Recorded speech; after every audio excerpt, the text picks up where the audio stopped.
Three, two, one. Oh my goodness. Good morning, good afternoon. Whatever it is for you, I hope you're having a fantastic day. My name is Zach Schomler.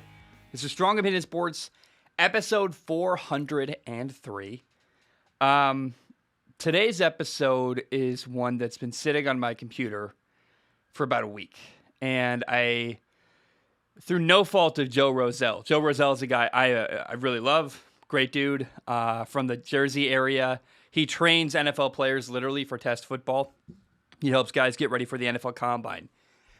And somehow, after recording this episode, his audio was totally out of sync with mine, and I could not sync it up. I mean, it was like his file was a different length than mine, and not because of mine was just, I got recorded longer. Like, literally, I would ask him a question, and he would answer, way differently. It's like the bit rate was different. I don't know if that makes any sense to anybody. You're not an editing person, but I had to figure out how to edit this all together, make it sound comprehensive. So if there's weird cuts, it's because I had to literally take him off screen and pull his audio later so it lined up with when I asked him the question. And if it seems like I'm cutting him off, part of that was because we're talking over basically a FaceTime call, and that's always tough to try to get, real good conversation going that way. But also part of it's because I edit it as best as I humanly possibly could. And if there's any overlap occasionally, it's because I'm not perfect. And I just didn't want to throw this away. Like, I had this hour and a half conversation with a guy who trains NFL players who I love, who's a great human being. And I'm like, I just didn't feel right not putting this out. I really, truly think it's a great conversation. He's got a lot of interesting information, and I just wanted to let you know that there was a big hiccup in production of making this one, and it was, I hate when that happens. It pains me to no end. Regardless, again, Joe, amazing dude. I want to have him on someday. We'll figure out how to solve the production problems, but one of my favorite people in the football world. He trains NFL players. He is a Giants fan. He lives in Jersey. I love that part of the world, and so without further ado, enjoy my conversation with Joe Rozelle. Joining me now is Joe Rozelle. You work for Test Football.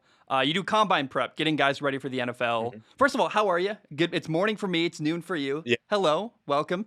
Yeah, no, everything's great. It's getting a little cold now. The fall foliage is kind of rolling in up here in New Jersey. I know the weather's way better by you, but it's amazing. It's eternal summer. Oh, it's eternal spring here. It's beautiful. Right. I love it. I wanted to ask, I think a lot of people, the first thing I want to talk about is combine prep, because most people don't understand how much thought, how much effort, how much time goes into preparing an athlete, not only for the combine, but also just for the NFL period, and also building a player's body. Like, it's a science, and people often are so, they just flippant the way they talk about players and do not understand all that goes into it. So maybe the first thing you can talk about is when a player comes to you guys, Test Football, to prepare for the combine, what happens first? What does that look like? So usually we have the guys in.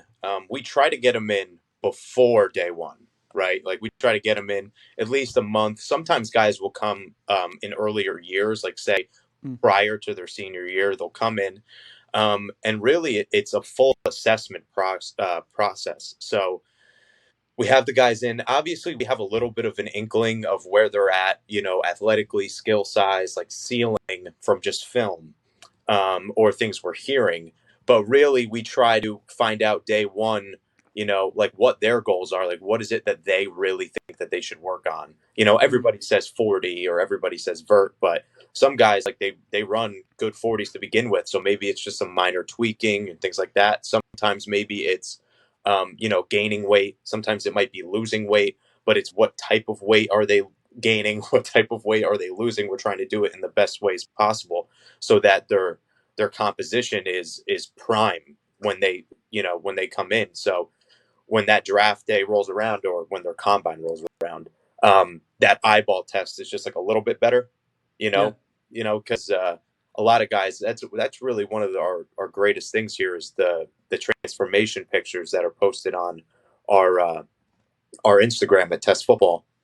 But you look at these guys when they come in, obviously they're Division I athletes, so they look pretty crazy when they come in. But by the time that they're done, it's oh my God, they look like superheroes sometimes. You you don't realize it, but these guys are already prime, and then it's taking them to that little bit of a next level, and it makes a very, very big difference. That's like the one thing with us that we feel like we pride ourselves on is we pay attention to like the nuance of the whole training aspect, and nothing Mm, is like we're trying to like herd cattle. We're not trying to just like, oh, this is our blanket program, you follow it and it'll work. That's really not it. Everybody's getting that individual attention that they need specifically for them. mm, Some things are taking a front seat, some things are taking a back seat depending on the situation.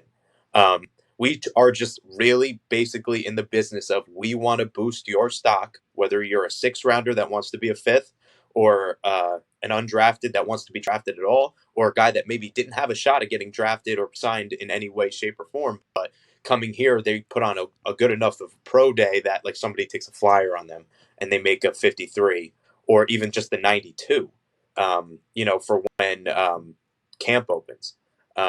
So yeah, that's really the main kind of pillars that we focus on. Listen, we're not California, we're not Florida when it comes to the weather, where a lot of these places are at. So we get a lot of the grinders. Like, we get dudes mm. that want to and just put their head down and go to work. Um, but we like that. Like, that's it's kind of what we want. Yeah, because guys often go train in LA and they're looking for sort of a vacation. Like they want when they're not training, they're hanging out. That's not that way in New Jersey. Nope, it's cold, dude. Especially that Mm. time, like, Yeah, it's March. yeah, yeah, like it's cold, and these guys, like, yeah, maybe they'll take a day trip here and there and try to go to the city to visit and stuff. But Yeah. other than that, they don't want to deal with that traffic. They don't want to deal with all that. Like, it's you live. We have housing around here. They stay there. They get their meals taken care of through us. Every kind of hour of their day is planned out, whether it's film review, whether it's positional training, whether it's whatever speed element we're going over that day, whether it's acceleration or top speed or anything in that. They have their lifts, obviously, so they're working Yeah. strength. And then we have chalk talk, we have nutritional advice. We have, like, it's a whole thing here. It's a package. Like, it's nobody's just coming in being like, oh, I'm just going to show up for my 40 training once a week. You're not a gym. It's not a gym. Like there's way more because they live. You guys take care of housing if they need it, all kinds of stuff. Yeah, yeah. So everything is included here for our program. Now, we do have things that go on year round that don't involve football. Yeah. Like, we have general population clients. We have some kid stuff here. I train a bunch of high school players here that are in the area and stuff. But that when it is combine time, like, these kids, like, we usually have classes that range anywhere from 35 to 55 guys in that range, usually a prep season. And when these guys come in, they like live here. They're Yeah. they're here all, you know um, they don't really have time to mess around or be done by 1 o'clock to go catch happy hour. Like, it's really not how it goes on. So I have like so many questions. I'm really excited to talk about this. The first one though is kind of an uncomfortable one. If we need to cut it out, we can. But I do wonder how does this get paid for? Do you guys come in and finance it, and then their agent takes care of it, or they pay for it later when they get drafted? How does that work? Usually it's through the agents. It's Yeah. not. Yeah, because you got to understand too, for a very long time, pretty much up until this last year, Yeah. once the players declares for the draft, they're not considered NCAA property anymore. Mm, So once they declare, like, hey, I'm joining, the agent can technically pay for their training. got it. Now, that whole negotiation process is between them. Now, we do have kids that pay their own way. Yeah. Like, we have a kid, not to say names, but say we have a kid that goes to like Wagner University, where it's like in Staten Island, it's Division I AA. Like, no agent is going to come out and be like, oh yeah, I'll just pay for all of that. But a kid wants to make his push. Like, sometimes mom and dad helps, or sometimes the kids just grind and pay their own way, pay Mm, for their own way. And like, those are the kids. Like, that's one thing that, like, since I've been here, like, I'm always like, damn, I really hope that they get signed, because like, watching them just kind of like turn their brain off and just work, and like, to come in and pay their own way like that, like, that's hard. It's not cheap. yeah. So it's interesting. Yeah. Well, all day and all year, but especially in March, you are with guys who are working for their dream. I mean, that's Mhm. so compelling. Can you talk about guys who you've seen that have been really moving to you? Yeah, like it's interesting for us, and at least myself in particular, to see like what motivates each person Mm, individually. Like some people, it'll be, their upbringing, like what however it was, they want to better their lives. Some guys, it's, they're motivated by, say, they have kids. Like mm. some of these college kids nowadays, they have children, and they're externally and internally motivated by that. Some guys, they're just like kind of kicking the can down the road, not to say it in a bad way, but like they've played football their whole life, that's what they know. They're football guys, and they just want to keep following this dream, so they don't have to say like, oh, at least I, or like, they don't want to look back one day and be like, oh, I could have done a little, like maybe I could have played. This is like, sometimes it's like a big final push for some people. um and then others, it's just, they're just ballers. Like That's what they do. they they just wake up every day and it's football from the moment their eyes open till it closes. So it's kind of interesting to see like intrinsically what motivates each kid individually, and it's um it's good to see, that it's not all the same thing. you Mm. know uh, some guys wake up in the morning about the sport, some guys are waking up in the morning because of a different external factor that's making them really push themselves hard. This is really an unfair question. I don't know if you can answer it, but I do. I think it's worth asking. Is there one type of motivation you see that works better than others? Like, do some guys love the game and that works better for them, or is there one type they're like, that's the thing? If I see a guy who's motivated by this thing, that works really well. Actually, no.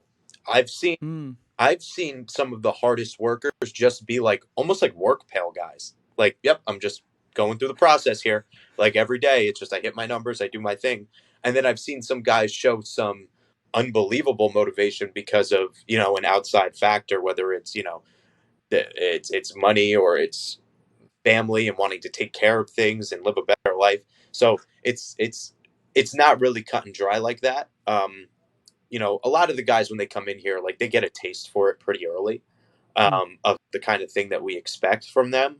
So we're pretty tough love over here, but it's how it's going to be, because like you got to understand, like if I'm a 7-year vet sitting in a locker room trying to make a team, say I'm on whatever team in the NFL, and I have this kid who's a UDFA who plays the same position as me walking in day one. I'm trying to keep my career alive. Like, if you don't have the mental fortitude to just be like, I'm here to work, and you're going to play into the emotions of like, oh, I feel like I should be getting more reps, or I feel like I should be getting more rest, or this playbook is too hard, these vets are going to eat you alive. They're going to eat Hmm. you alive. Like, you got to be able to understand that they don't care. Like, until that first week of the regular season rolls around and you're playing for each other and everyone's job is solidified for the most part. It's dog eat dog. I mean, you've probably seen it. You Yeah. know, it's tough, and some kids can grasp onto that, and I could tell from early on. I'm like, this kid will be fine. Other ones, sometimes it takes some time to be like, okay, like you got to turn it on, dude. Like, it's time's coming. Like if you're not a draft pick, it's hard. You know. What stuff?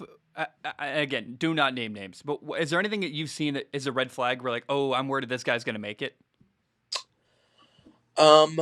I know that's rare. These are professionals, but mhm. Um. The one thing that I can say is like kind of like the low hanging fruit factors, like size, yeah, or like if a guy's gonna run, like if deep down, like man, he's probably not gonna run the greatest 40 for whatever reason. Um. Sometimes, size of school, like that'll definitely yeah. play a factor too, because if you are the second string running back at Alabama, you have probably a higher chance of getting signed than the best running back in your conference in, some Division 1 AA school on the West Coast. Like it's just kind of, it's hard. You're dealing with some deep talent, and these pools that these guys are looking from, that you got to stand out like either unbelievably athletically, where it's like your ceiling is so high that we're like, hey, like you can't ignore this guy because of either the eyeball test or how he moves, or your stats and film have to be so absurd that like the one thing I always call back to, when it comes to like what it takes for those Division 1 AA schools kids to get signed or drafted, is like one of the first ones I could think of was like Carson Wentz, where it's like Mm, that guy didn't lose. yeah. Like people don't realize that. Like he did not lose for like 3 years straight. Like like he was throwing. He had like a perfect passer rating almost every game, rushed for a touchdown, and didn't lose for 3 years straight to get drafted as early as he did. Where it's like if a guy did that at Alabama, everyone would be breaking the walls down, or like any other Division I school for that matter. So, and you look at how things are going for him right now, and it's like up and down and this and that. So, I mean, it's kind of interesting that that little jump, like people say, like Division I football, and it's not to discount these other schools. It's just how the league looks at it. It's just how they view it. Well, you have to be unbelievable to go from a D1 AA school to the NFL. It just, not that it's fair, that's how it is. I got to watch Cooper Kupp play a ton live Yeah, from the sidelines at Eastern Washington. And yeah, he was unbelievable, like the best player on the field every game for like 4 yeah, years. And you're like, well, yeah. if this guy doesn't make it, I don't know what does. It was unbelievable. But unless you're Cooper Kupp breaking every record at your school, it is really hard to make it. I'm curious. Yeah. Were you surprised when you saw the Patriots drafted like a safety out of? I think Lenore But Ryan in the second round yeah. last year. Was that like a huh? Did you take note of that? So I do a pretty good job of like scaling the prospects and Mm, trying to get a feel for where guys are going to get taken. I've yeah, been doing that like on my own before I worked here. I used to love that. And then this year in particular, because that's one of the things I do here is I talk to the NFL teams about the guys we have. So like I'm kind of like I do like some sort of scouting in a way yeah. with the guys we have here. So just understanding like draft stock and things like that. So last year they took Kyle Duggar. Was that his name? Duggar. I think I'm so. forgetting the last. Yeah, I think so. Yeah, and I'm like, I see the name pop up. I'm like, Lenore Ryan. I'm like, where the hell is that? But I know if it's New England, like they know what they're doing. Yeah, Like as much as even though their record isn't awesome right now, they still know what they're doing in the draft room. Like I don't care what anybody says. And I like looked at his film because I actually didn't watch it. I looked at his film and I'm like, oh, I see. Because the guy was like physically such a freak. Like he could add value on I think the one thing with him, which some people I think forget sometimes with drafts, um, the flexibility of being a defensive player that can play all over the defensive backfield, like in the box, deep, nickel corner, and then also have kickoff return ability and then other special teams availability. And then you add in a higher ceiling of an athletic ability, that guy's going to go. Like, if he can play a rock down safety, if he can play high, if he can play in the box, if he can blitz, if he can play special teams on both sides and have some return game, and he's athletic, like that's a recipe for someone that Bill Belichick would yeah, like because he gives you for that 50-second roster spot, he gives you like 8 different positions that you could possibly plug him yeah. into. So it's yeah, he got drafted as a defensive back, but like New England's most likely looking at him as a contributor in all these different places, Yeah. you know. I'm curious when so let's say a linebacker comes to you. He's like, I want to get faster. My weakness is I can't get to the flat quickly enough. How do you work on that part of his game? Is it form? Is it twitch muscles? Is it like what is? How do you try to make a linebacker faster? It depends. Definitely, like it's almost in 2 different buckets where it's like we want to try to get you faster for what you're testing for. For Mm, yeah, you're testing for your 40, we're trying to get you faster. If we're testing your L drill, we're trying to get you faster, and that is just years of doing it and different methods that we go into each player giving, and we try to make them like savagely good at the little things for the yeah, then you have the positional element that I take some part in, especially with the linebackers that come in, and a lot of that is just talking. mm, Obviously, like we try to give like little fundamental hints here and there, and sometimes that's just repetition. If one thing you notice too is like unless the guy is really unathletic, which doesn't really happen, but if you have a linebacker that's at least athletic, a lot of times it's just them hesitating like, say for mm, something like that exact situation where, oh, I feel like I'm slow getting to the flat. Well, okay, what's your depth? Like, where are you playing at? What is your defense asking of you? what is your first read? Are you reading the guard? Are you an outside linebacker and you're reading the tackle's first step? Like, how is this playing out for you that you feel like you're late getting to the flat? That's usually the first question. Is are And you then, thinking too much and is your processing too right. slow? You see that a lot of the times with, especially like I coached high school for 3 years in New Jersey before I took the job here. And sometimes like you see these kids, it's like they get paralysis by analysis. You see it all the time where it's like, I loved linebacker stuff and I could talk linebacker all day. And some kids, it's like I could give them just enough information that it wouldn't freeze them. And then sometimes you give that kid too much information, the ball snapped, and he's just sitting there because Mm, he's like, am I not doing the right thing right now? And then all of a sudden it's a gain of 7. Where yeah, if he just read his key and went, it would have been probably better. yeah. So you see that a lot of the times, especially because a lot of pressure is on these kids um, coming out to like do the right thing. Like, oh, the one thing we want to tell everybody before they do their drills is like, you got to be relaxed. Mm, Like, if you're too uptight and like wound up, it's going to be a long day. yeah. Like You got to be loose and easy. yeah, like some guys are, have a higher threshold for excitability. Like I'm one of those people where before I work out, like I need to listen to some Slipknot and bang my head around a little bit and then go do it. That's what's going to make me perform. Where other guys, it's like if they get too amped up, they may make a mistake. Where other guys need to be like very calm, cool, collapsed. That's how they perform. You like watch on the NFL the difference between a guy like Odell Beckham, who's like a little more like smoother, kind of like just flows into the game. He's not really too high energy, too up and down. And then you watch somebody like a TJ Watt, where it's like it looks like that ticker is going in his head, like he's just keyed in, like just wants to you know, bash through somebody as soon as the ball is snapped. So it's like kind of like seeing how those two, and it doesn't have to do with position either. Like I just went offense and defense, but you notice it. Like even linemen, some linemen like they can't perform if they get too crazy Yeah, because like they'll be too overexcited and they'll lunge and do some of these things that they usually won't do. And then you can have a wideout that plays like a dog. Like I think you look at someone like Tyreek Hill, like he's very twitchy and explosive, and he probably gets himself all wired and amped up to play. You can tell by how he moves. So it's just kind of interesting to see those two things. And those two factors play a lot into how we kind of like try to get a guy ready for a specific thing. yeah. It's crazy. I look back on my career and I'm like, oh man, there's so much I didn't know. Like for example, my last 2 games in my career, I listened to classical music and played way better. And my Hmm. whole career had been like trying to do headbangers and listen to like Hmm. rap or whatever to pump me up, and it totally would throw me off for like the first quarter. I had to like calm down and find Yeah. my zen moment, and then I could play great. And for some reason, it never occurred to me to do that till later in my career. Um, I'm curious. You said that guys come to you before their senior year. So a college athlete, say he plays at his college Hmm. before his senior year, comes to you. What does that look like? How does that process work? Usually it's just kind of like an introduction and get to see the facility. Yeah, But like we have instances like say with somebody like, Kenny, where he lives, Kenny Pickett, yeah, like Pittsburgh quarterback. Yeah. he lives in New Jersey. So this is this is right down, like, it's not too far from him.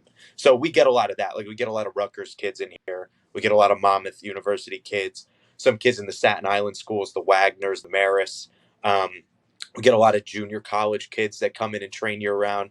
We have some NFL free agents that are training right now, just in case Mm. they get picked up or things like that, to just kind of stay tapped in. For their season. We have guys in the CFL that live in New Jersey, and then when it's the off season, they're training for their CFL off season here. So it's kind of interesting to see that kind of play out. But yeah, we have guys that are either like some guys are with us from their sophomore years of high school all the way through college. Mm. Up until their pro day. Like it just ends up being that way because they're from the area. And Jersey, like especially in the north, is kind of a hotbed for talent for at least with the private schools, whether it's Bergen Catholic or Don Bosco or St. Peter's Prep. Like it's pretty high end football up here in the north. Is that because there's more suburbs? Like I know I've been to Manhattan, and I know there's not a Right. lot of like football in downtown New Mm. York City. Is it Yeah. because Jersey's a suburb? Is that why there's a hotbed there? It's kind of interesting. It's like Jersey is very, very densely populated, and it's kind of like, you know, they people make jokes like I'm technically from more South Jersey. I'm not from North Jersey, Yeah. uh, where I came up, where public school was it. Like we had very very big public schools. Like in my town, we had 3 high schools. It was all like 2,500 kids each. Like it was a big town, and public school was everything. Up here, we have public schools, and they're very very competitive. And I love all the kids I work with from there. But then you also have these privates that are big powerhouses. Like Don Bosco plays like a national schedule. Yeah. So it's like kind of it's weird. It's like split in half. Like all the guys I told you I played against that are all very very good didn't come from that. Like Kenny Pickett, for example, went to Ocean Township. They're like a Group 3 public school in New Jersey. Like they play like super normal teams, and it's super normal. Quenton Nelson went to Red Bank Catholic.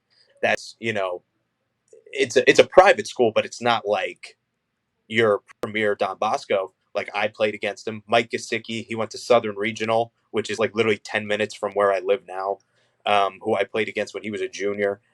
So it's just kind of it's Jersey's weird like that. It's very like you have the private school kids that have 8 offers by the time they're a junior, and then you have some of these public school kids that kind of grow out into the whether they're an athletic freak or whatever, and then they kind of sprout too. So it's a weird split. It's a very very densely populated state. I think we're the most in the country, Hmm. so there's a lot of people here. Yeah. I'm curious, how does diet impact your process? Like a guy comes to you, it's not just training, I'm sure. How do you guys work with an athlete on their diet? It's all dependent on their goal. Hmm. It's really all dependent on their goal. Like we have some guys that come in and were, some linemen that were actually trying to gain weight. For example, we had a guy, Tommy Doyle. He was taken in the 5th round by Buffalo this year. He went to University of Miami, Ohio, and he's 6'8", I think. I think he came in Man. like, yeah, he's gigantic. Such a nice dude too. Tommy, if you're watching this, you're the best. He's 300. He came in like I think 305, 306, and we were trying to get him to 315 Yeah. because he was actually so tall that he could use some more weight. Like he was holding his weight. If he was about 25 to 35 pounds lighter, like he looked like he could have been a tight end. Mm. But he was so big, so strong, country strong, and like we were trying to put weight on him. And then you have some guys where it's like we don't know if we're actually trying to gain or lose as much as stay the same, but we just want your composition to be better. We want you to lose 5 pounds of fat and water, and we want you to gain 4 pounds of muscle. So like the scale weight doesn't move much, but your composition and how you look is a lot different. Yeah. So I mean, obviously we want the guys to eat clean while they're here because they're expending so much energy. Like that old saying, like, why do you want to put crappy gas in a Ferrari sort of thing? Like you want to put the right fuel in to get the most out. So obviously we pay a lot of attention to calories in, calories out, um, depending on the kid and the situation. We have a really good meal company through us now that we prep all the guys out with meals and get them all suited for whatever Mm. their calorie intake needs to be for the day. We have supplement companies that are on board, whether it's protein or aminos or all those things, making sure that they're all safe and certified so nobody fails a drug test or anything. That's kind of like the main all processes that go into it. We have a big team here. Like we have so many guys that are involved. Um, so, I mean, everybody's getting that individual attention from a different point of view too. So it really helps these kids kind of get better in just a pretty short period of time. But in that short period of time, like they're here nonstop. So it's just kind of how it plays out. What's your facility like? Is it big with a bunch of offices and stuff everywhere? Yeah. Yeah. So I'm in one of the offices right now, but we have 60 yards of turf space, indoor dome, like Sounds like heaven. all outfitted equipment. We have physical therapy in the Is building. that We have dome where Tony Racioppi? I see him on Instagram like sometimes training guys. Is that where he trains them? yes, Okay, yeah, yep, I've seen that building. I've seen the picture. Sorry to cut you off. I just was like, oh my gosh, wait. yeah, yep, that's it. Yeah, that's us. So yeah, we have it's the best facility I've ever seen, at least when it comes to Yeah. kind of stuff. So we have physical therapy in the building as well. We have massage. We have like if you name it, we have it here. So, Mm. one of the things we like to go over with our guys too is like all of those things are a part of it too. So, we try to prep the guys for the Wonderlic test. We try to prep the guys for the questions that they're going to get asked by these scouts. Mm. I personally try to do a good job of telling the guys from what I'm seeing, because I like to consider myself having a pretty good scout eye, um, what these scouts are going to want from them, whether it's how they're going to probably view you, what kind of system I think you're going to fit in, what kind of teams are going to take a liking to you because of their needs without it really being said. And then obviously I have conversations with these teams. And it's a fair trade of, they're trying to figure out about our guys. I'm trying to kind of get a feel from them on what it is they're looking for as well. But we're very honest. That's the one thing that's kind of held up for us is, if a guy's not a good fit, he's not a good fit. It's just how it is. Mm. Where if the guy's a great fit, we'll go to bat for him, 10 out of 10. So it's it's been good in that sense. Not to repeat something, but what's an intake day like for a player? I mean, I have no doubt they come in and is it like 10 meetings with an interview, what's your goals, and then food, and then weigh-ins, and then like, is that what it looks like? Just a lot of different Yeah. stuff? Yeah. There's a big onboarding process for Yeah, sure. that's Um, awesome. yeah. So they're getting, they're like going through the supply chain. What's your this? What's your that? What's your this? And we get all your questions out of the way. And then we get all your needs met. And then it's like day one of camp. Like, but by the day you walk in, day one, everything's already written out for you. Hmm. So, everybody's going to be doing something slightly different.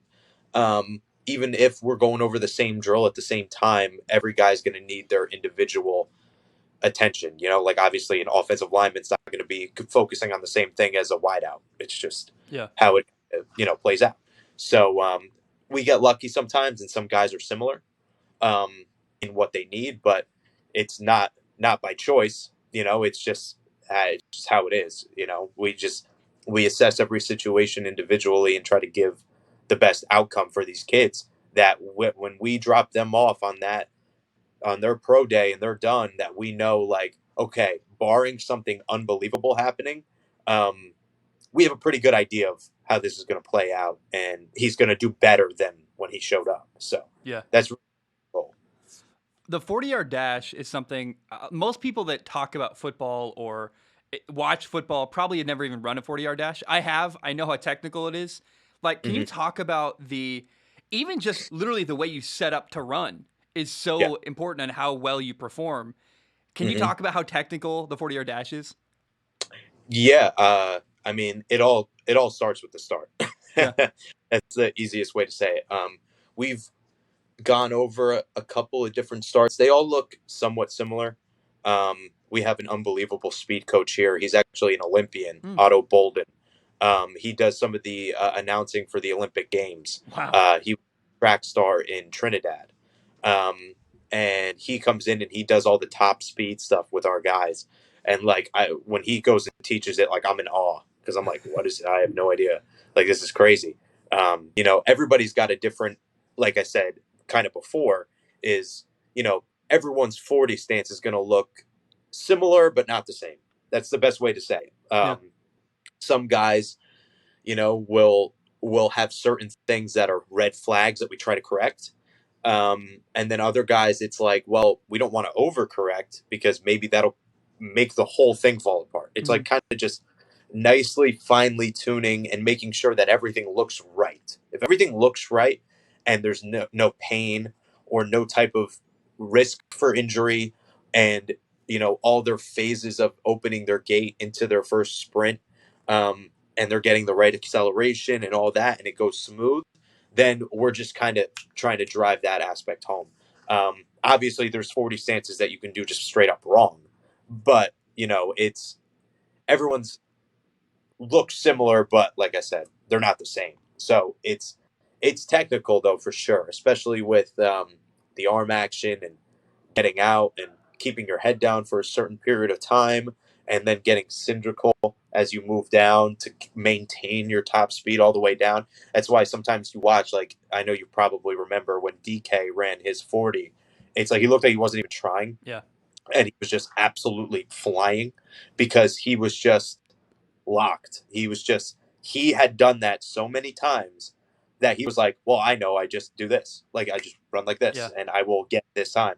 And you can tell, like, obviously he's a freak of nature, but I mean, that's a guy who knows how to run. Yeah.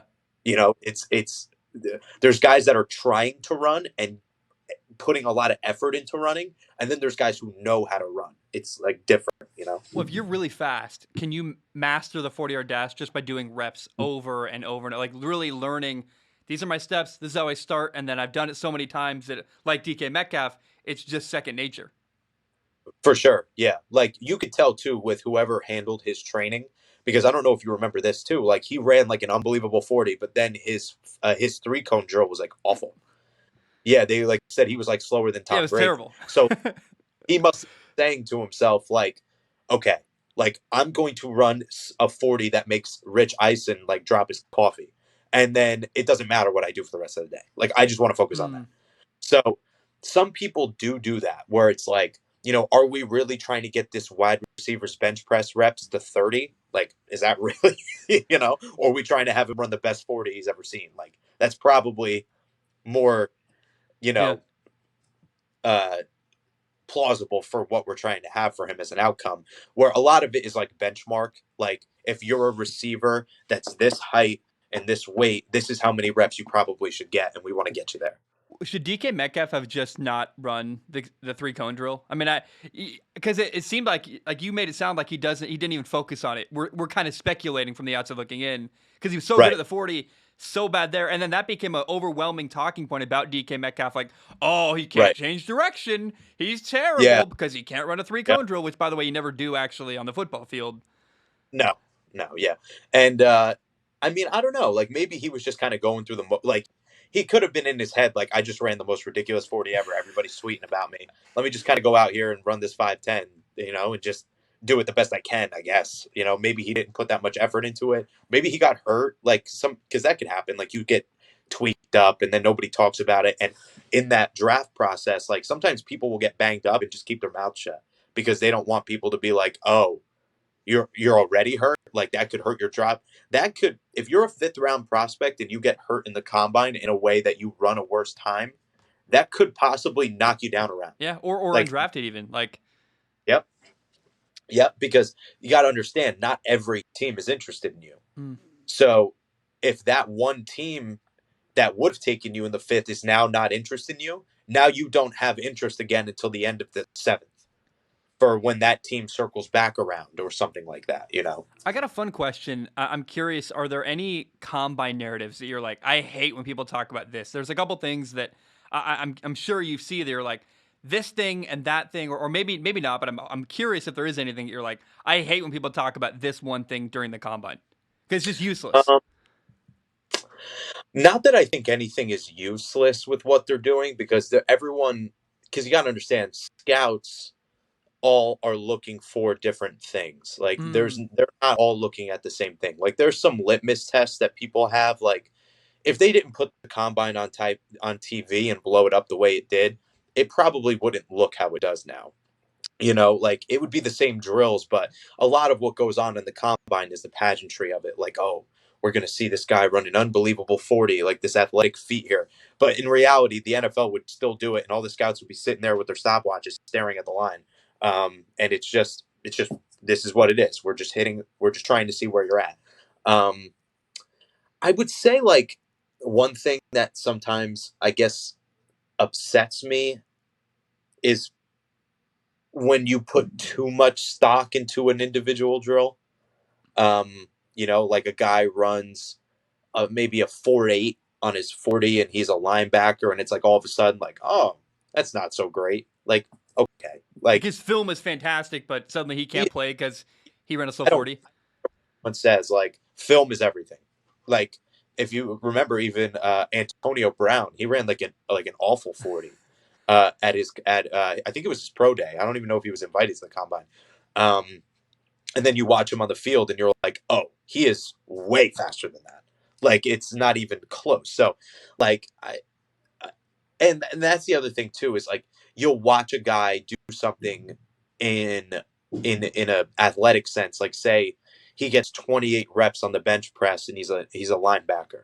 Like some teams will look at that and go like, oh, okay, and that'll boost their stock. And then some teams will look at that and go, I don't care. Mm. What's the difference between 22 and 28? It's not really the kind of defense I want to play. I want my guys to run. Like say like the 49ers defense. Like their linebackers are fast, quick. They run to the ball. They play pass coverage.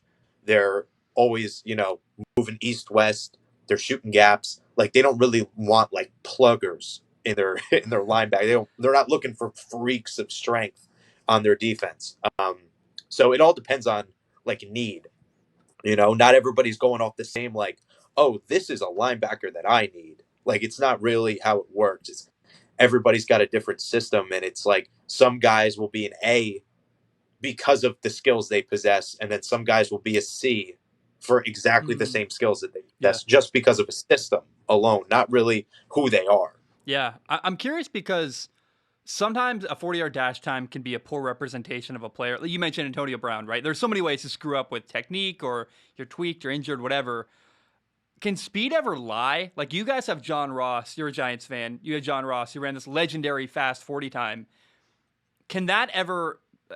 I talked about it. It can misrepresent how good you are speed wise, but a 40 time can never lie, right? If you run fast, you're fast on the football field, correct? Yeah. Yeah. I still think the 40 doesn't lie if you are in the plus column for it. Like if you get Yeah. a green check mark next to your name for how fast you went, like you're just fast. Like it's just that's just true. But Yeah. guys will be able to kind of boost or help themselves with a 40, and some guys I think it doesn't really do much for them. It kind of depends. Like you look at someone like Devonta Smith, like if he ran a 4.6, I don't think people would care that much. Like Yeah. just saying, just because of how he plays, his skill set, how he catches the ball, how he runs routes, I don't think people would care that much.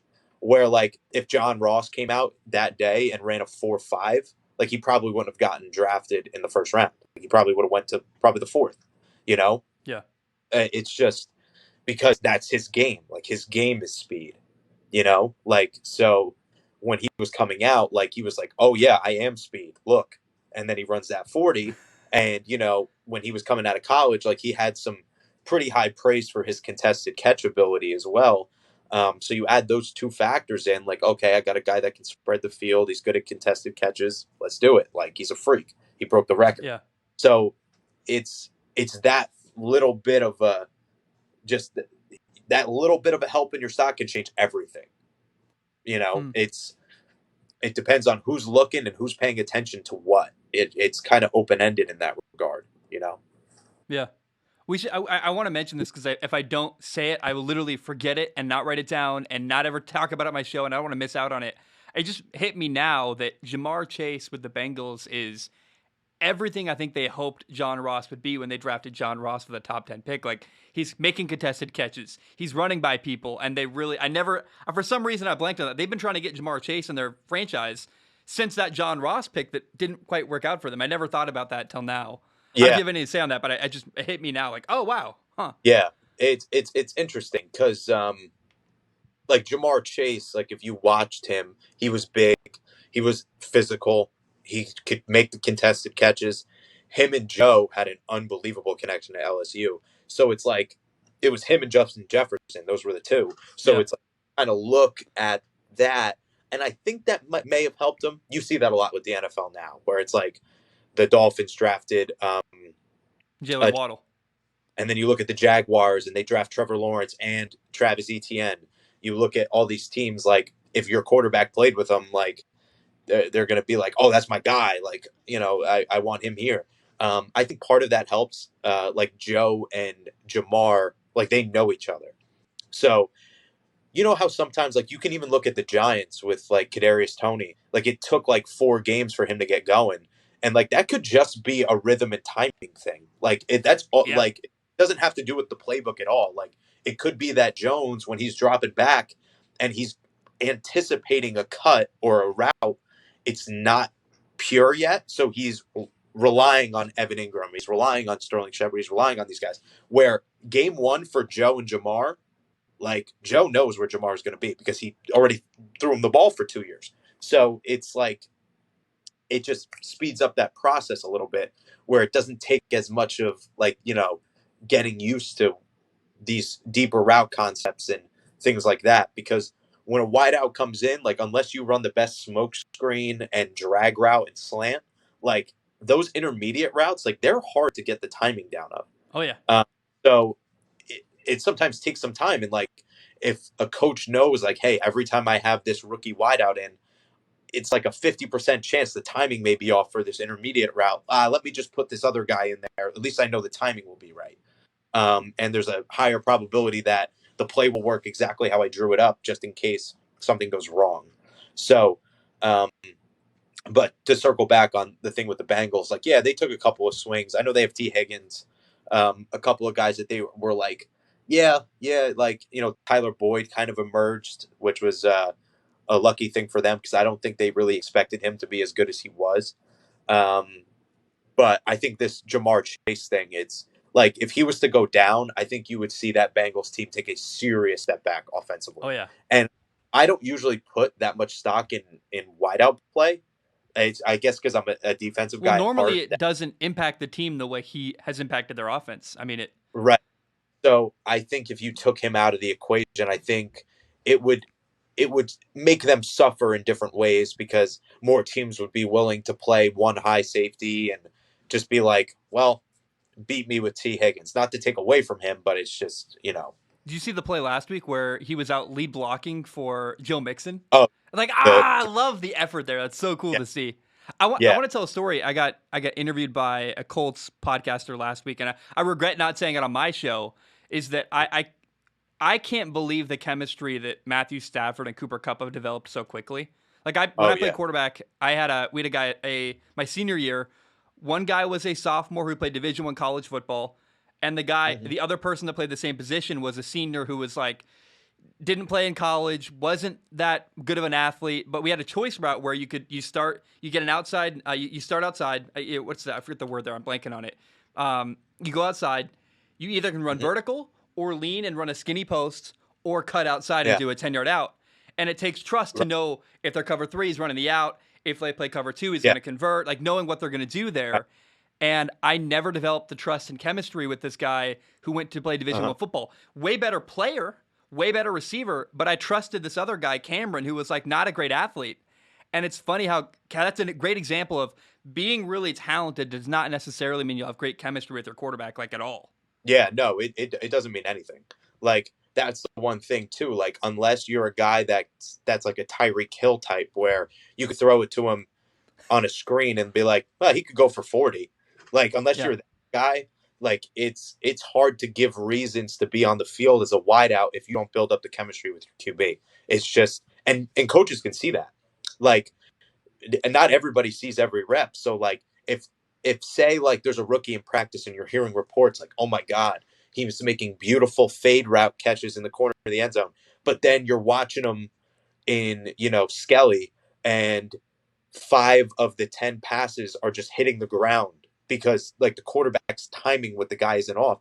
Well, game one, like that's way too many times that the timing's messed up that they can trust this kid being in there, you know? I'm curious because I want to circle back to training. How does an offensive lineman lose weight? Or sorry, lose weight is the wrong word. Gain weight. How does an offensive lineman bulk up and put on weight and become bigger for their job? Uh, has a lot to do with calories, dude.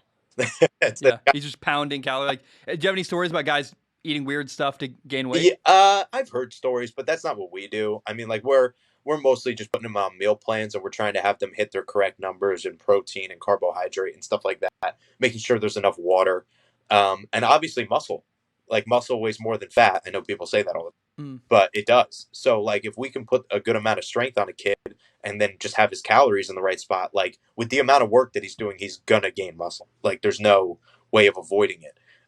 So that's kind of where we've you know gotten our players to gain weight the best is just from composition, like Mm. losing fat, gaining muscle, having the appropriate amount of hydration in their system, and they're just looking better and they're weighing more from just gaining in that strength department. Yeah. So if a lineman is trying to gain weight, you wouldn't say just pound a bunch of Oreos. No, You'd say no. no. Let's eat carbs Yeah, and then work out and build that yeah, way yeah. with building muscle. We have an unbelievable nutritionist here, and she does their whole loadout of what they need to eat and what their calories should look like depending on their goal, and then we on our end handled the training aspect of it. Um, and it's just like this whole moving process, and we all work together. And, as long as they follow it, then it'll work.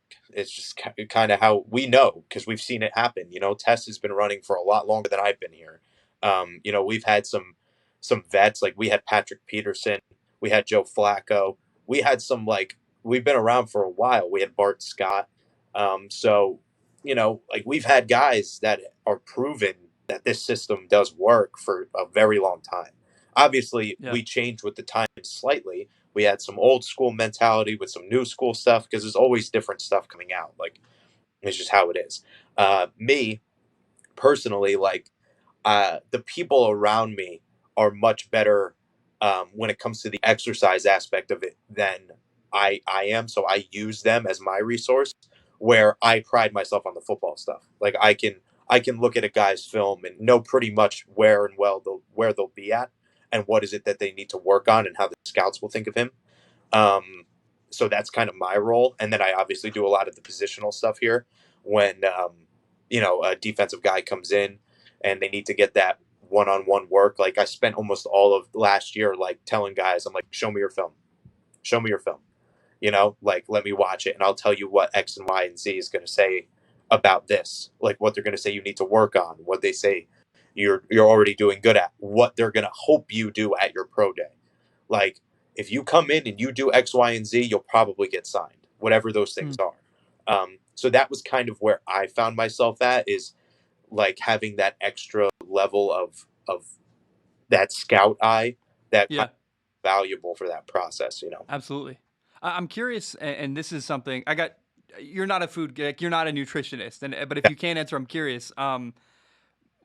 You see a guy like Joe Thomas, retire and Hmm. instantly just lose a ton of weight. Is that Yeah. just eating less, literally? Yeah, and you'd be surprised to see that a lot of those linemen are doing that out of necessity. Like Mm. they're either keeping that weight on while they're playing for necessity, or they're Yeah. now losing it for necessity because their knees hurt so bad, their back hurts so bad. Mm. Like there's ailments over the years that they just feel better being lighter now. Yeah. One of the best things I ever heard when it comes to guys training and longevity in their careers. Now it's harder for linemen, like offensive linemen in particular, but I'm a Giants guy, so I heard Strahan one time talk about how he extended his career by leaning out at the end. So if you ever look at Michael Strahan from when he joined the Giants, his first like 5 or 6 years to when we have our Super Bowl in '07, he looks like two different people. Like Mm. he was all jacked and thin and lean. And I think it was just less wear and tear on his joints. And he was able to be a more, he was able to keep his wind. He was able to hang with the guys like Tuck and OC and these younger dudes that were in the room with him at the time. And was able to kind of extend his career out a little further. Where, sometimes they make that joke when a player's towards the end of their rope, like sometimes they gain a little weight. Mm. But if you do a consistent job of like losing a little, like getting a little leaner at the end of your career, like you can actually extend some probably my guess you could probably extend your career a good 2 years, depending on the position if you lean out a bit. Like if you notice Big Ben lost a bunch of weight this year, and I think that was in the same vein. Like I think he noticed he was getting hurt. I mean, he's still always hurt, but Yeah. I think he probably said to himself, like, man, I got to lean out. I've been carrying this weight around. I got bad knees. I'm always getting beat up. Like, let me lose a little weight, be a little more limber, and it'll probably extend my career out a little bit. When you see Miles Garrett is not only jacked, he's lean, he's Yeah. fast. I Yeah. maybe it's not even a question. Just tell me what your thoughts are on Miles Garrett. He blows me away every time I watch him play football. Yeah. He, it's interesting because, like, not many people can get away with playing the way he does. Mm. Um, but his exact style of play, there's two people in the league that are like this. where I go, if somebody tried to replicate that, it wouldn't happen, even if they were built exactly like them. And that's Myles Garrett because of his length and his athletic ability. Like he plays in a way that he can do the push and pull, like how you learn when you're in Pop Warner, but he can do it in a way that he's pushing you and pulling you from 7 feet away. So it's like, how is that? What do you even do? You Yeah. know, and he can slap your arms off. He's big, he's fast. I mean, he's very, very hard to replicate. The other person is Von Miller.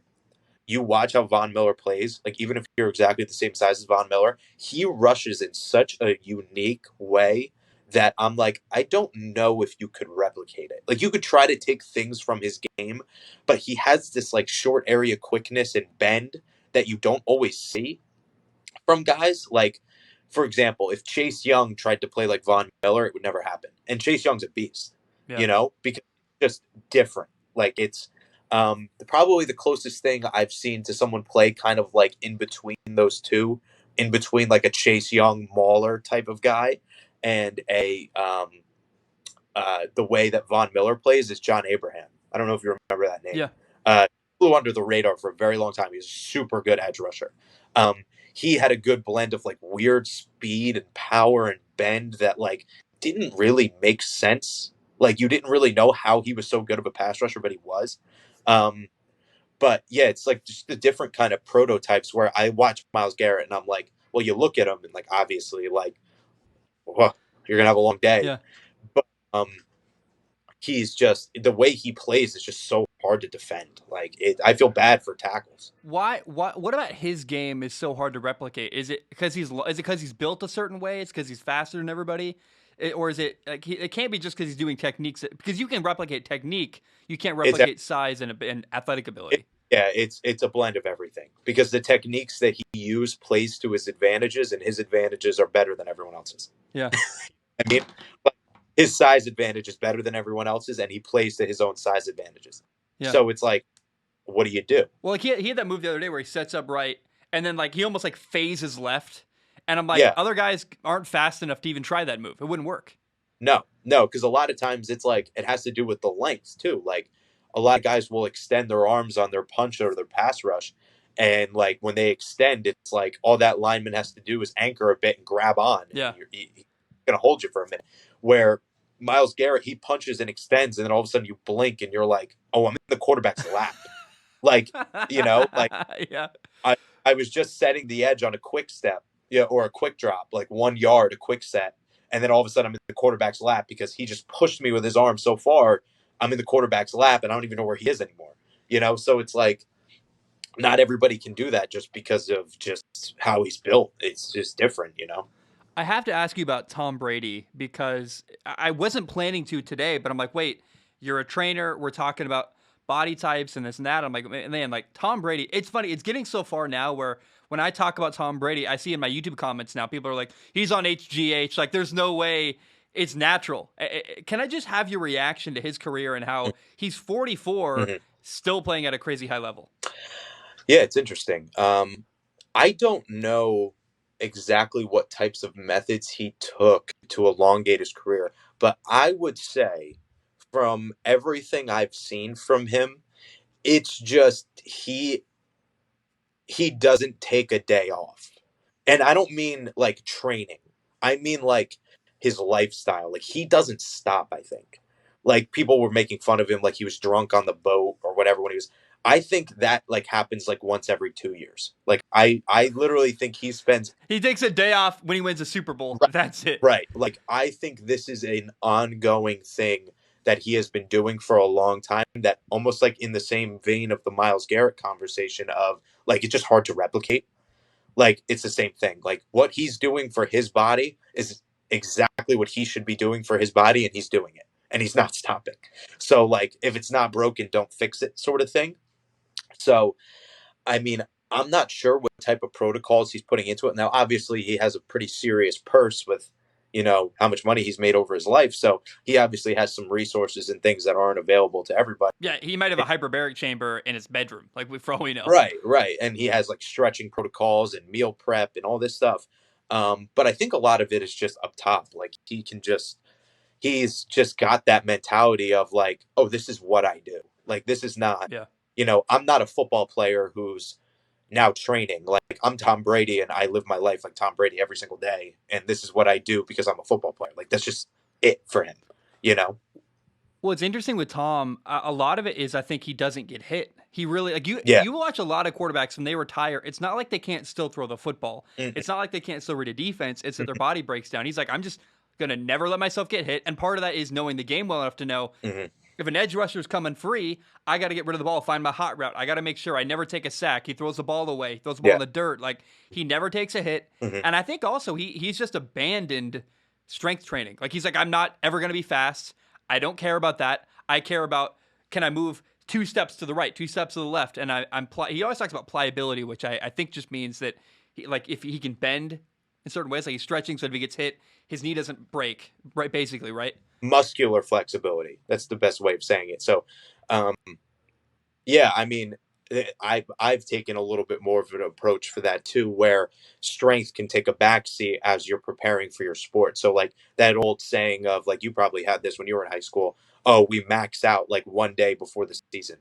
Like it's not really the smartest thing to do. Like you should be Yeah. maxing out 2 months beforehand and then using 70% of your max and using it for speed because you're actually controlling and using that weight more often and getting more control of your body and having that muscular pliability and stability in your training regimen that now you're just kind of you put the big tires on and now you're tightening them instead of just like Yeah. putting the biggest tires you've ever seen on that have no bolts and they're not really screwed in super tight. Like it's not really the best thing to do, but that's the old school way of doing it. I've trained the same way when I was in high school, where it was like the day before pads, it's like, okay, we're gonna bench, squat, deadlift all on the same day, max effort to the ceiling, and then just walk out there and hit the next day and be like, oh yeah, okay, I'm good. You We're know, all dead. right? Yeah. So it's kind of funny to see how that sort of plays out. But I think really with Tom, like yeah, he does a great job of not getting hit. Like I've watched him. There's a couple of guys that do a good job of not getting hit. I think Rogers is another one. He does a good job of not getting hit. Um, the only one that I've ever seen stay healthy through his whole career and even get beat up is Eli. I watched Eli literally get his head put on backwards and stand up. He was like Jason Voorhees. It was like the craziest thing I've ever seen in my life. Like I don't know. Like that's probably the only thing as a Giants fan that I like miss a little bit was knowing that every single time Eli got hit, I'm like, unless someone shot him, he's getting up. So Yeah. you know, Yeah, it's funny. There was always a moment in training camp where I would lose my legs. Every like I never figured it out. Like I would. yeah, There's a day where it's something would happen and I'd lose my legs, and then every day after that, taking a drop would just hurt, and moving the yeah, pocket would hurt, and I'm like, yeah, I should have. So I wish I could go back and be like, hey coaches, I'm sorry, I'm taking conditioning off here. Like really made it work because there were some quarterbacks who said I'm going to do certain things and only certain things so I don't lose my mhm, legs, and I would lose my legs and it affected everything because you lose your legs so much when you yeah, throw a ball, and I'm like, that's my one regret of my yeah, career is I should have managed my body better. I'm like, dang it. right. Yeah, it's the same thing here. I wish I knew what I knew now because I was a brute. You know, yeah, you had to carry me off the field or else I was going to keep myself in. Like I played through a partially fractured ankle my junior year of high school. I played 2 games on it like an idiot and made it way worse and then had to sit out for the rest of the year and miss like a bulk of my junior year where if I probably sat for 3 weeks, I could have been back. Instead, I made it unbelievably worse to the point where I couldn't walk Yeah, because like I was just like, oh, I'll take a couple ibuprofen and run out there because I'm, you know, yeah. because just how I was in it. I didn't think like when I put a helmet on, it was like I'm invincible. Like that's just how it is. Um, but I wish I still had I wish I had back then some of the knowledge I do now. I try to pass it on to my brother. I have a brother who's a senior. Um, by the way, shout out to them. They're playing their homecoming game this Friday. He's on the homecoming court. He's got 4 touchdowns in the last 5 games. Wow. Mike, good job. Nice. So he's yeah. I try to pass down some of the knowledge I have now from the resources I've been given at test and going to school, whatever, um, to kind of like help with that. And then all these guys I get in now, like all these high school kids that I get in now, like that's probably one of my most favorite things is having this effect on these high school kids or some of these kids that have never played football before Mm. and seeing like, you know, I give them a couple of tips and pointers the first day and then they come back the next week and they're like, oh, coach, I did this in practice, and usually I don't make any tackles in practice, but today I made two. Like, some of these kids that have never played before, and it's just really, really cool to see that kind of play out. And then also on the bigger, like, it's literally the both sides of it. It's like teaching kids football that have never played before, and then teaching kids or teaching grown men, the super, super nuanced little things about, when you're playing cover four, how the safety's heels are at 10, and, how the drop is, and like all these little nuanced things. It's like, I love both ends of it. So that's one of the best things about what I do here. So I never want to be the guy that's like, oh, the glory days. Like, remember high school? Like, I try to never be that guy, but it's crazy to yeah. look back at, even in the last year, how much I've learned about the game. And I'm like, man, Mm-hmm. I definitely, I wouldn't say I do better if I go back, but I know for a fact I didn't max out my career. Like, I left a lot on the table with stuff I just didn't Yeah. know what I was doing. I didn't know how to do right. Do you feel that way too when you look back on your career? Oh, 100%. Like I was like, I feel like I was kind of born in the wrong era the way I played football. I think I should have came up through like the 90s. I was neck roll, Yeah. up to the head. I was like, a gap plugger. That was it. And I was leading with my face and my shoulders, and like, I was a good hitter, but that was kind of my game. I wish I kind of took a little more time to focus on some of those other, especially in the training aspect, because like I never took a day off training, but how I was training was most likely wrong. Like I trained like it was like literally the 80s or the 90s, where I'm running bleachers in the rain, and like it's more of like a mental thing than it was really me doing the right thing. Hmm. um where my brother now has the luxury of having me to tell him what exactly he should be doing all the time. Now, does he listen to me always? No, because I'm his brother. But it's just me trying to pass down the things that I've seen work with the guys that we have here, and then things that I definitely didn't do right when I was coming up. And the proof is there a lot with that a lot of these methods do work. In training and duration of training and what you should be focusing on and aspects of speed and pliability and flexibility and mobility and change of direction, and like all of those things have to go into someone's program. Like if you really want to be training for your sport, like you can't just be like, oh, I'm gonna bench squat and deadlift like a lot of these weight rooms do. It's just not gonna give you the best outcome. You gotta focus on change of direction. You got to focus on acceleration. You got to focus on top speed. You got to put the game in a box and do the movement patterns that you're going to do for your sport on top of your bench squat and Hmm. deadlifting. You can't just do the Yeah. one because you're missing all of the other aspects of it.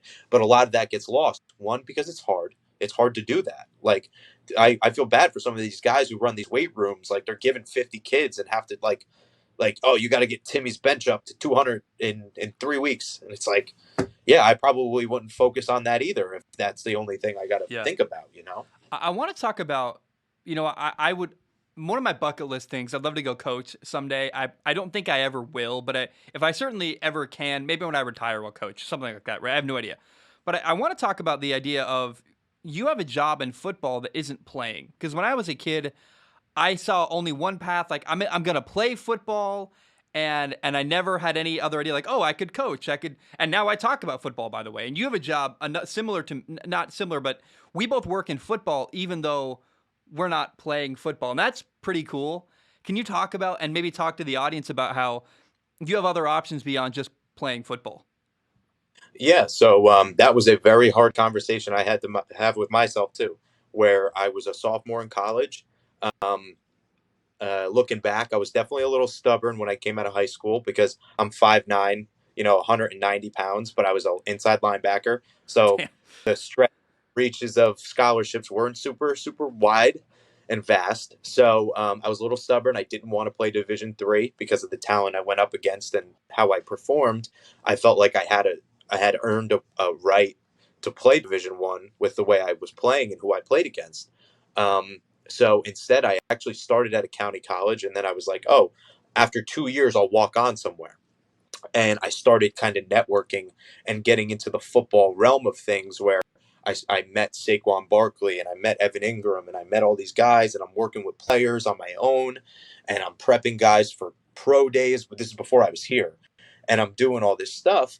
And I had an interview with the Jets right before COVID happened, um, and right as COVID picked up, and they were like, "Hey, we're not hiring anybody because COVID." And then this kind of thing spiraled, and I got to a point where I had to like look in the mirror and be like, do I really want to go put a helmet on right now? Like, is that really the smartest thing to do, or should I keep following what I've been doing because it seems to be pushing me in the right direction. Like, as long as it involves football, I'm happy. Where at one point I was like, if I'm not playing, I'm pissed. Where now it's like, as long as it's around it and near it, looks like it, smells like it, if it's close enough, I'm happy with it. So it was definitely hard, but realizing using my brain for the sport gave me a longevity that playing the sport definitely wouldn't have given I want to talk about Kenny Pickett because you me. trained him. I am excited to do a film analysis of Kenny, and I want to dive into Hmm. his game. I haven't watched a lot of what he's done this year, but I look at his numbers and I'm like, oh my gosh, it's unbelievable what he's doing. Can you talk about your interaction with Kenny and kind of let's just toot his horn? I want to talk about. He sounds like he works really hard, and I want to hear your thoughts about him. Yeah, so like I said, I've kind of known Kenny for a little while. Mm. Kind of Oh, I apologize. Let me. Kenny Pickett is the Pittsburgh quarterback. I right. should say that so anyone, in case anyone doesn't know his name, that's who he is. He's starting quarterback at Yeah, Pittsburgh. Is fantastic. yeah. So like I've known of Kenny, let's put it that way, for a little while. Like I played against him. I think he was a freshman at Ocean Township when I was at Donovan, back in the day. Um, and then he was coming up through the ranks, and Tony Rasiopi, our quarterback coach, had been working with him pretty closely. He's been making a lot of strides. Kenny, we were thinking maybe possibly was going to come out for the draft last year. He played pretty well. He was battling injury a little bit. And he said he had unfinished business and he wanted to go back. He was in here. He checked it out. He did some off-season training, was helping rehab some nagging things that were bothering him from the year before. And he was always very, very nice to me when he came in. Super, super focused. He's a stud. Like that's literally the best way to say it. Like he's a stud. So he does everything you want. He's smart from watching him play. Tony is unbelievable with the nuances of the quarterback position. So if he's learning from him and he's performing the way he is, that means whatever he's doing is working in that sense. So he's doing an unbelievable job. And I know he's got some Heisman buzz around him right now. I'm hoping that takes form for him. And I know this is what he wanted to do. He said, like verbatim, there's unfinished business. That's the quote we always use with Kenny this year. There's unfinished business. He didn't want to leave on that note. He didn't want to leave Pittsburgh on that note. So he went back and he's doing everything he can right now. I know there's some games left and he wants to keep pushing forward and moving forward. So I wish all the best of luck to him moving forward, and I'm sure we'll see him once the season's over. So Yeah, it's so cool. I think he got an extra year of eligibility basically because of COVID, and was like, I'm gonna take it, man. Like, and I would go back if I could. I mean, I think everyone would. I kind of jealous of him. Like, he got to do another senior year basically. Like, that's beautiful and amazing, and it can only make you better. I mean, I love like that clearly tells me he loves football, and I look at him and think, man, I don't know where he's going to fall in the draft. I haven't watched a lot of his film yet, but everything I hear about him, he sounds like, if nothing else, we can agree on this statement is that he's going to make whatever team he goes to better. Whatever that looks like, he's a net positive for your franchise. yeah, like he's a worker. Like he's not big rah rah or thinking he's the coolest guy in the He's room. a Like Jersey blue collar guy.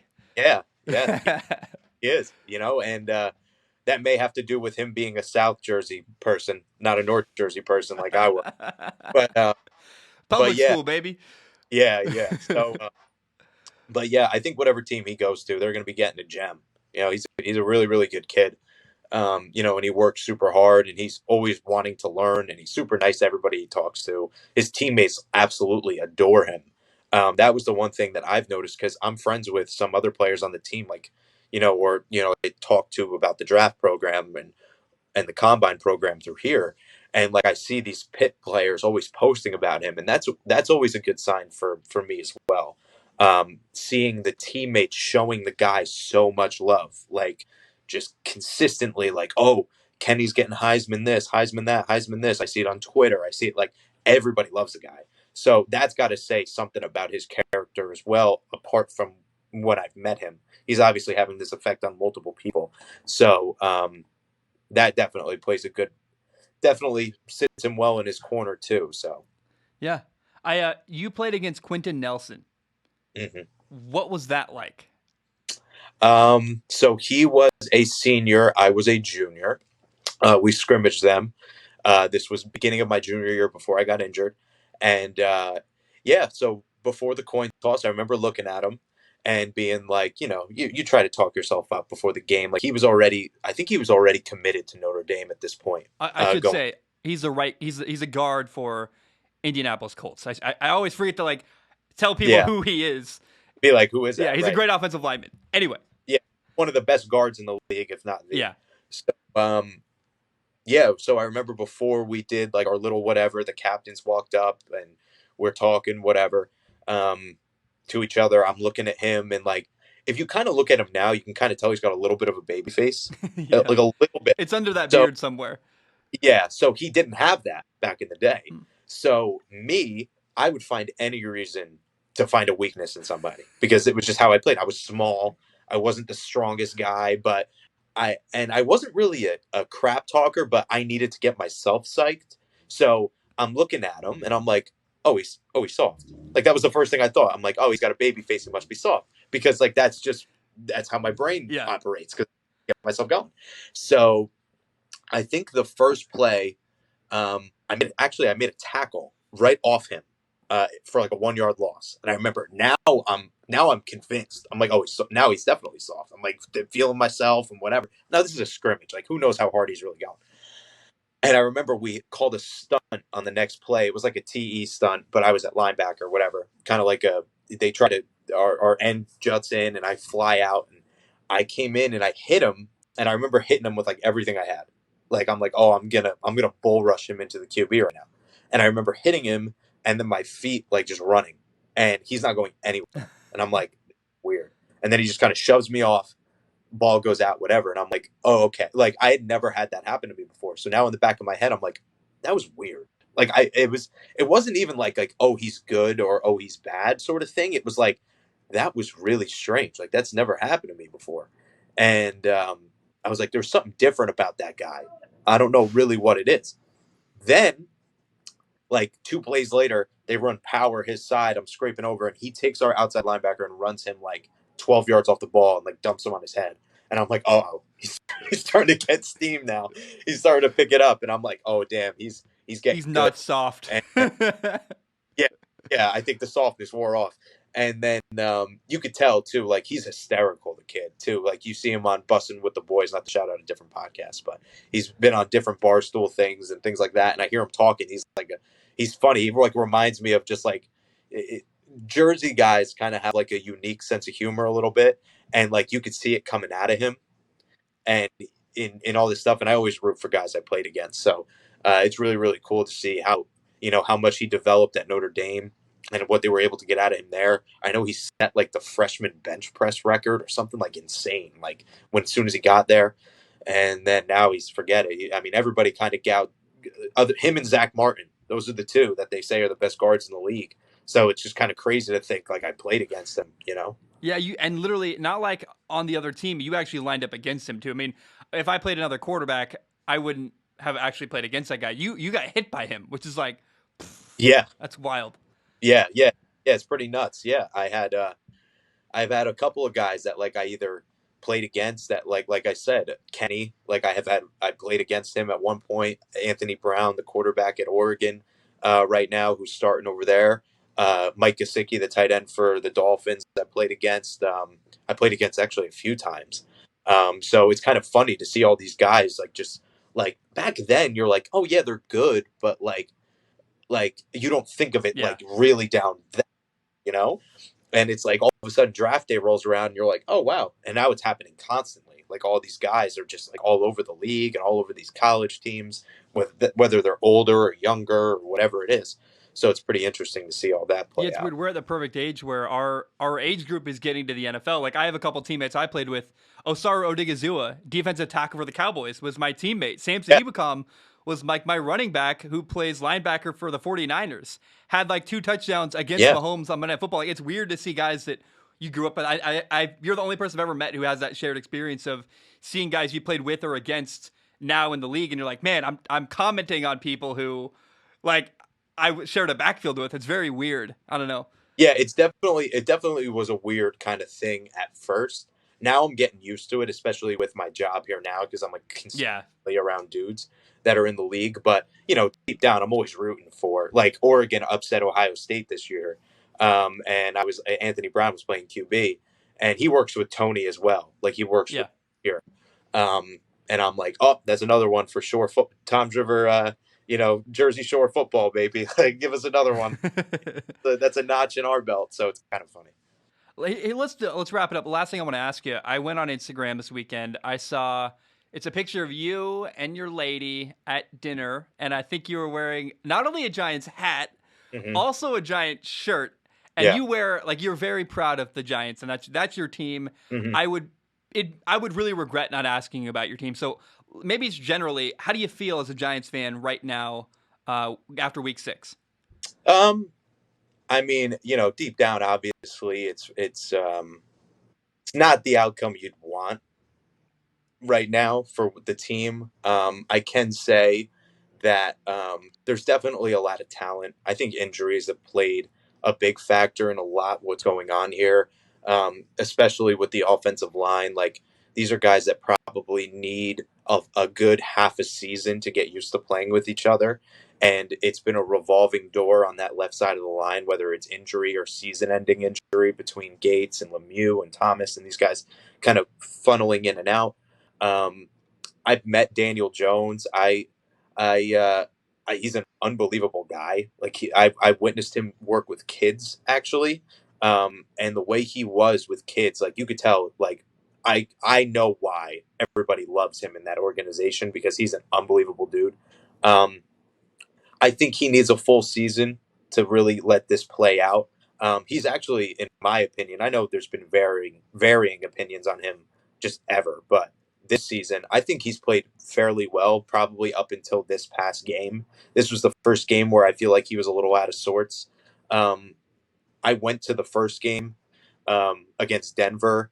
I kind of chalked that one up to like, okay, shaking the rust off, trying to get back into it. Denver has a good defense, and Jones had that one fumble while they were driving.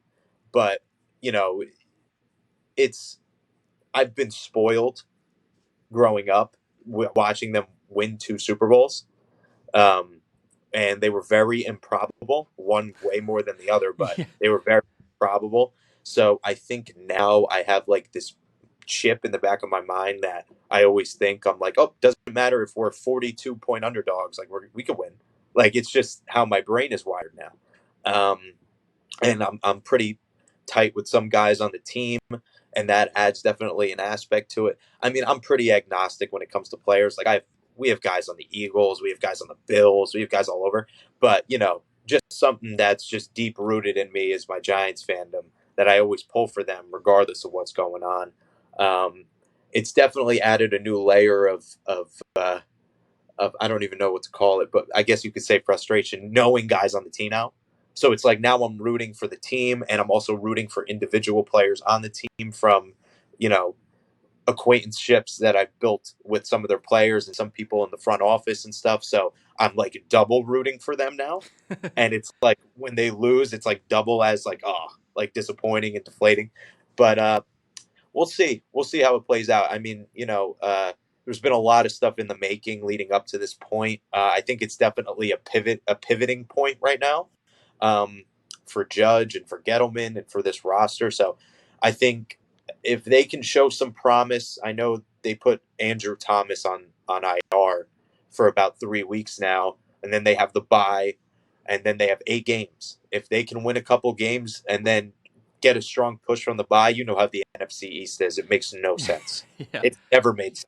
It will make like right now people are saying the Giants are dead in the water. I guarantee you week 16 they'll be like they're one game out of first because that's just how it is. It just makes no sense, but that's how it is. I want to ask you. You have met Saquon Barkley. Saquon Barkley. I think is from Jersey. Is that accurate? No, he's from PA. Pennsylvania. Okay. I Yeah.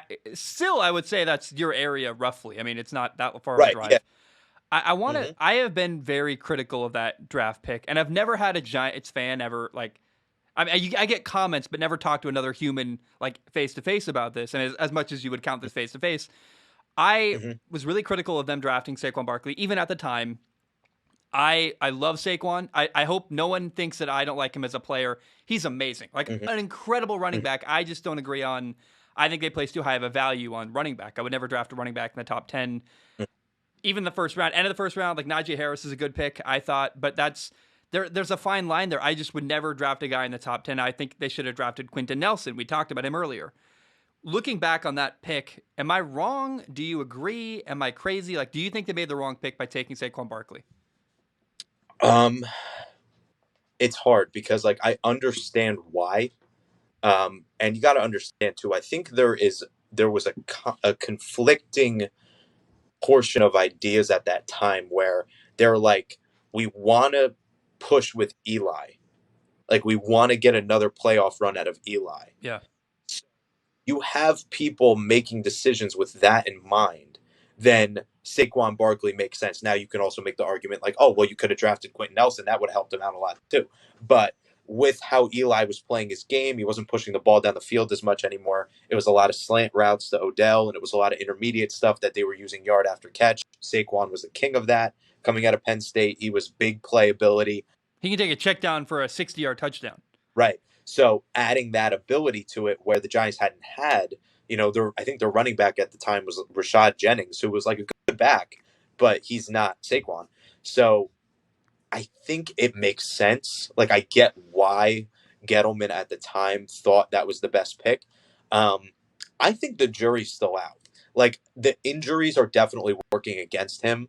My guess is they're going to pick up his 5th year option or franchise tag him for the time being, depending on how it goes. I don't think they'll make him walk or trade him. I think he means too much to that locker room right now. Um, and it wouldn't make sense with Gettleman still there of him saying like, "Oh, let me get rid of the first draft pick I ever made for the Giants." I don't think that would be the best decision for him. Well, I would not trade him. Like, I don't think his No. value is. I mean, I want to include like he's an amazing player. I just Hmm. don't know that he was what they needed to solve their Needed. problems. Right. Does that make sense? Yeah, I think you could have went two different like either or avenue because if you look at now it was very early in the draft, but if you look at Najee Harris and you look at how he plays, it's like, oh yeah, he is helping Ben. So it's like, and that was the first pick they made in that draft. And we know they lost Alejandro Villanueva. They had offensive line problems, but they also addressed it in other picks in that draft. And they panned out, or are at least panning out currently. Where the Giants, they took Barkley, they drafted Hernandez. I believe that was that year. They drafted Hernandez, and Will has played, but we haven't fixed the O line yet. Yeah. So it's like when you look at we took Barkley and he's consistently getting hurt for whatever reasons he's been getting hurt for, and he can't help the team because of availability. It definitely it stirs a lot of frustration in the in the fan base when you know these are things that were promised by GMs and whatever, and there's a lot of moving parts. It's not Yeah. really cut and dry. Like fans will, I read fans, they'll be like, Saquon was the greatest pick we ever had. Like after the New Orleans game when he fought the fade route and juked out Marshawn Lattimore or whoever the safety was for the touchdown, and then he scored the overtime touchdown and we won. Like people were like, this is how the New York fan base is. They're like, Saquon's the best ever, and Joe Judge is going to turn this team around. And then after the loss the other day, they're like, oh, Joe Judge needs to get fired. It's like it's that little. That's how New York fan bases are. It's like that much. Like it's what have you done for me lately? Yeah. So I kind of like to look at the big picture. I've actually liked a lot of Gettleman's draft picks, um, especially in the last 2 drafts. I think one thing that's definitely hurting him is the injuries. Yeah. The injuries really hurting his place because you even look at 2 of his draft picks this year. 2 of his draft picks aren't playing. His 3rd round pick and his 4th round pick haven't played yet. Aaron Robertson and Ellerson Smith. They haven't seen the field yet. So it's like, and then You have Saquon getting hurt. You have half of the O line getting hurt. I think the only one, well, actually, they lost Blake Martinez like the second week of the year. So it's like even players on their defense are hurt. So I feel bad for where this organization is right now. I think they can turn around. They always do. They always like fight at least until the end. So, and I know the NFC East. I mean, I know Dallas seems like they're running away with it right now, especially after that win they had the other day against New England. But I don't know. It's always interesting. Yeah. It's just how it is, you know. So yeah, that's really where I've been at. I was definitely hanging my head a little bit in Boston this weekend, watching the Giants get beat up a little bit, but there's nothing I can do about it at this point. So I gotta say, and it's cool to talk to you being a Giants fan. The Giants are my favorite fan base to interact with. Like you really, guys are insane. You guys are angry. You guys are loud, but I love it. Like if I could ever do local radio, the only city I would hmm do is maybe Philadelphia, but like New York or yeah, Philly. And right. nationally, I see the comments on all kinds of stuff. People are like, "Oh, they're awful." You have New York fans spitting on Trae Young in the NBA Oh, playoffs. But I oh, want to be clear. I love all of it. I think it's fun. I think it's better. I get hated on, and I'm like, yeah, well, I'm an idiot sometimes, and I just want it clear to everyone out there. Like I firmly enjoy the anger because it's better that people care than people not have anything to say or not be interested. When I make a video about the Giants, I know people are going to watch and people are going to have something to say every time. And I think it's beautiful. I love it. yeah. The one thing that I can say is like I've been a rider for sure. Like watching, you know, I've been through now. It's almost like 5 years of really not great football, and I've watched every game, every preseason game, I'm sorry. everything. I sit there every week, and like my parents know. Like my brothers are Giants fans too. My I have two brothers. One's 18 and one's 13. Um, and my middle brother, he gets as upset as I do. Like it was funny. I'm watching the game in Boston, and my brother just texts me in the third quarter, no uppercase, no nothing, just LOL, because he knows how I'm feeling. Like I didn't even have to post anything or say anything, but he knows I'm sitting there just kind of like hanging my head. You know, it's like definitely a Sunday afternoon thing. Like, um, but but yeah, the New York fan base, it's one of a kind. That's for sure. Like I said, it's either hot or cold. There's really nothing in the middle. Like it's especially with the majority of the fan base. It's, you know, like I see some TikTok sometimes of like guys who live in New Jersey, and it's like if you see this guy at a deli after a Giants game, and he's like, "Oh, if I was playing quarterback, you know, we would have probably won." You know, South New York. Yeah, I love it. I think the passion's phenomenal. Yeah, everybody's kind of like it's when things are bad, it's like almost like that self-deprecating You know what though? aspect. Well, you could be a Jets fan, which would be like Oh, so much worse. At least uh-huh, you've won Super Bowls recently compared to the Jets. I right, mean, those poor right. guys. Oh my Yeah, god. what we always say is that like because I have this conversation with Jets fans sometimes, is I'll be like, well, you guys are expected to be this way. Like the Giants don't expect to be this way. Like this is bad. Like when the Giants are bad, everything feels weird because they're Mm. usually feisty and good. So the fact that we've been bad for this long, you know, like the last time the Jets were good was the Mark Sanchez years of, you know, the AFC Championship years. Um, but when the Jets are good, it's like, oh, the Jets are good. Where like when the Giants are good, it's like, yeah, the Giants are tough. They play good defense, and you know, whatever. They just that's how it is. That's how it was for a very long time.